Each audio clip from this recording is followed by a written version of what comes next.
Hello, and welcome to tonight's terrifying tale. Tonight's story is about the man and the mulberry. Our story starts in a quaint little town in the middle of the city with a young lad named Jeremiah Pockleton. Jeremiah was a quiet lad and had very few friends. He was bullied daily by his peers and teachers at the town schoolhouse for his tiny little boy feet. Even the squirrels and other woodland creatures would occasionally join in on the ridicule, lobbing pebbles and marbles at Jeremiah as he tried to escape the school grounds. Even life at home offered little relief for Jeremiah. You see, Jeremiah's father was a grape squisher by trade, and hailed from a long line of fruit crushers, all with abnormally large feet. Large, meaty feet which allowed the Pockleton family to become the most successful family of fruit mashers within a 6-mile radius. Yes, indeed, it seemed fruit crushing ran through all the Pockletons' blood.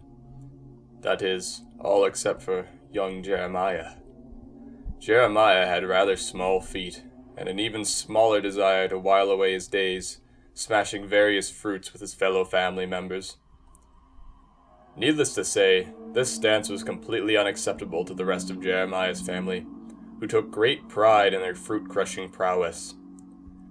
As a result, Jeremiah was beaten and bullied relentlessly by his fellow family members.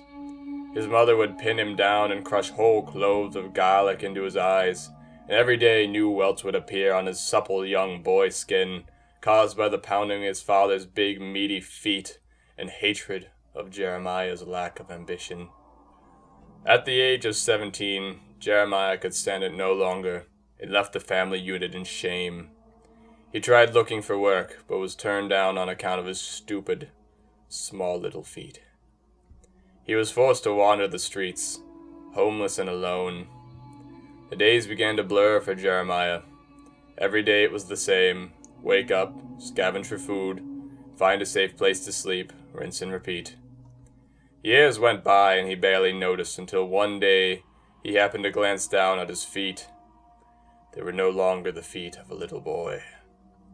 Years and years of aimless wandering had weathered and swollen Jeremiah's feet to gigantic proportions, and covered his once supple little boy feet in planter's warts, causing them to resemble two great mulberries. Jeremiah stared upon his once tender little feetsies in horror, and began to realize this. How could this happen to him? How could he let himself become so disfigured and deformed, a freak in the eyes of any rational man? But he thought, no, it wasn't I. I didn't ask to be bullied, mocked, and ridiculed, cast out onto the streets as a young boy and forced to wander them indefinitely. It was them. It was their fault. Their constant goading pushed me to this. If they want to see me mash something so badly, then maybe I should oblige. For the first time in 30 years, Jeremiah set off back home.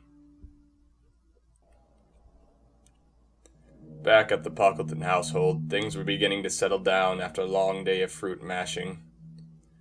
Mother was serving salted jam cakes to the many Pockleton children, whilst father sharpened his toes. It was a quiet evening and all was well. Soon enough, 5:30 came around and it was time to put the children to bed. The children scurried off readily enough to their honeycomb of rooms. After all, they didn't want to incur the wrath of father and his big meaty feet. After all the children were tucked and tidied, father wandered out to the kitchen area to make himself a nice cup of tea. Upon opening the tea hole, he discovered that the only flavor of tea that remained was mulberry. Strange. I could have sworn that I had picked up some Earl Grey last month, he thought to himself. Shrugging, he proceeded to light the water on fire and started digging in the cabinet for his favorite tea glass. Suddenly there was a knock on the door. Who could it be at this queer hour of the night, he thought to himself while making his way to the door. When he got to the door, he cautiously pulled it back, producing a slow, terrible creaking noise with his mouth. He gazed out into the inky blackness of the wilderness and saw nobody. "Hello, hello, is anybody out there?" he called, but the only response was the howl of the wind. He pulled the door shut and made his way back inside, walking over to the kitchen to finish preparing his tea, when he noticed something unusual stapled to the wall above the cabinets. It looked like a blackberry. No, on closer inspection, a mulberry. Strange, he thought, while sitting down to enjoy his tea. Rarely do I see mulberry stapled to the wall. It's usually either a grape or a blueberry. These are queer times indeed. Eventually, he finished his tea, threw the glass in the fire, and made his way to bed, tired after a long day of fruit crushing. Lying down on his pile of straw, his eyes grew heavy and large, and sleep greeted him quickly. He fell into a fitful rest and was awoken by a soft pitter-patter. Reluctantly, he began to open his eyes and was shocked to see two great mulberries before him, larger than any he had ever seen, except something was wrong. These mulberries were connected by two great stalks. No, not stalks. Legs. Legs connected to a body that was now hardly recognizable, warped and deformed by countless years of aimless wandering, bullying, and ridicule. "Hello, Father," Jeremiah said. "I've come to carry on the family business." That's great," his father stammered. What's your preference? Grape, blueberry, apple, No, none of that filth, Jeremiah said. "I prefer much finer fruits." So what is it then? What do you want to crush?" his father asked hesitantly.